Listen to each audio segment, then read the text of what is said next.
Dans Ben 10, il existe certains extraterrestres que l'Omnitrix a dotés d'une forme supérieure, où leurs capacités et pouvoirs les amènent à surpasser les autres membres de leur espèce. Atteindre cette forme demande des millions d'années, une évolution appelée forme suprême, représentant le sommet qu'un extraterrestre peut atteindre. Déterminer si un extraterrestre est supérieur à sa forme suprême, c'est un sujet pour une autre vidéo. Dans cette vidéo, nous allons nous concentrer sur les extraterrestres normaux, qui, grâce au temps et à l'entraînement, sont supérieurs aux extraterrestres de Ben.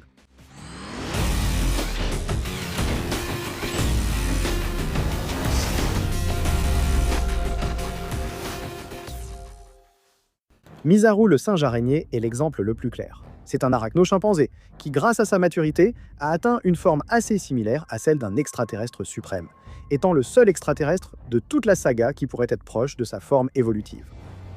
Je suis la somme totale de chaque arachno-chimpanzé de la planète. Je suis ta perte.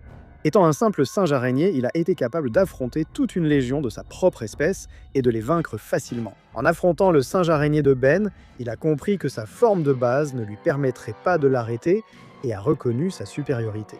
La puissance de Misaru se confirma quand il affronta sa forme suprême. Il n'était pas assez fort pour la vaincre, mais il pouvait tout de même lutter contre elle.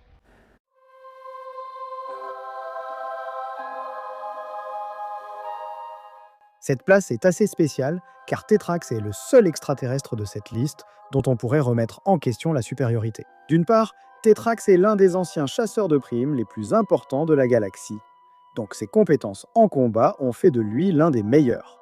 Dès la première confrontation avec Ben, la différence entre Diamant et Tetrax est apparue évidente. Ici, il faut souligner que Tetrax a affronté un Ben qui n'avait aucune connaissance de ces extraterrestres. Mais avec le temps, Diamant a réussi à devenir l'un des 5 extraterrestres que Ben utilise presque pour tout. Il a aussi accompli ce que Tetrax n'a jamais pu faire, vaincre Vilgax. Le contrôle et la puissance croissante de Diamant sont remarquables, nul ne le nie. Mais Tetrax possède déjà ce que Ben cherche encore, la connaissance. Personne jamais ne saura plus sur un Pétropétrosapien qu'un Pétropétrosapien lui-même. Tout ce que Tetrax a appris, en bien comme en mal dans sa vie de chasseur de primes, font de lui le meilleur. Comme preuve la plus évidente, nous avons leur dernier affrontement, où Kevin, Wen et Diamant ont été facilement neutralisés par Tetrax. Quand Pétropétrosapien se concentre sur sa mission, il est difficile de l'arrêter. Attends, ne fais pas de mal! C'est pourquoi je suis vraiment désolé.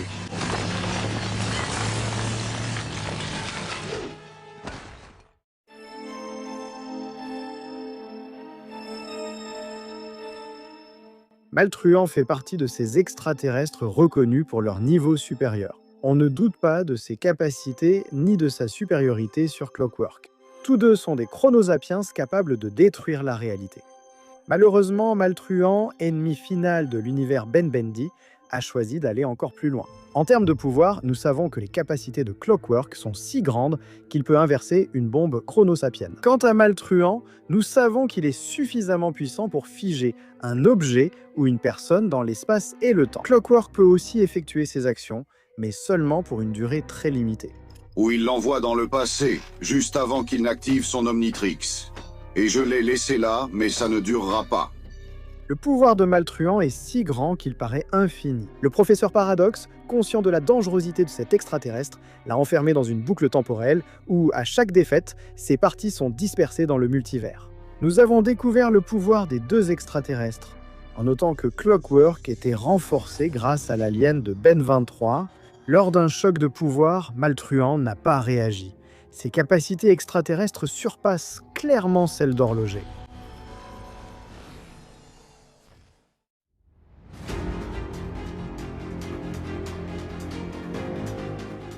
À la place suivante, nous avons une double comparaison. Matière grise contre Asmut et Cérébron contre le Docteur Psychobobs. Comme pilier, nous avons probablement les êtres les plus intelligents de la galaxie. Du côté des Galvan, nous avons celui qui est réellement l'être le plus intelligent de 5 galaxies. Ses réussites ou ses erreurs, selon comment on veut les voir, lui ont valu ce titre. Il est le créateur de l'Omnitrix, de l'épée d'Ascalon et de plusieurs des artefacts les plus puissants de l'univers. Il est vrai que la matière grise de Ben est aussi un être extrêmement intelligent, qu'il a sauvé à de nombreuses reprises, mais la réalité est qu'il existe un grand fossé face aux prodiges des Galvans. Du côté des cerveaux crustacés, il y a un fait très important. En effet, aussi bien Cérébron que le Dr Psychobobs ont été comparés à Asmut. En y réfléchissant, je vois cela comme de l'ego propre à cette espèce. Tu penses être plus intelligent que moi parce que ta tête est plus grosse. Non, je suis plus intelligent que toi, non! Parce que mon cerveau est plus gros. Il est vrai que les cerveaux des crustacés sont beaucoup plus gros que ceux des Galvanes. Mais cela ne signifie pas forcément qu'ils sont plus intelligents. En comparaison, le Dr Psychobob s'avère effectivement beaucoup plus intelligent que Cérébron. Il l'a prouvé en modifiant des artefacts comme le Nemetrix lui-même. Il a réussi à ajouter la fonction des suprêmes aux prédateurs. Un très bon point pour la saga. De plus, il a pu débloquer les Omnitrix de Ben 10 et Ben 23 qui avaient été figés dans le temps. Si on y réfléchit bien, on n'a jamais vu Cérébron posséder de telles capacités. Et en fait, Cérébron a presque toujours été utilisé comme un être de combat et non pour son intelligence. Il a rarement utilisé son intelligence, sauf pour manœuvrer le vaisseau des hybrides, ce qui tenait plus à l'habileté qu'à l'intelligence.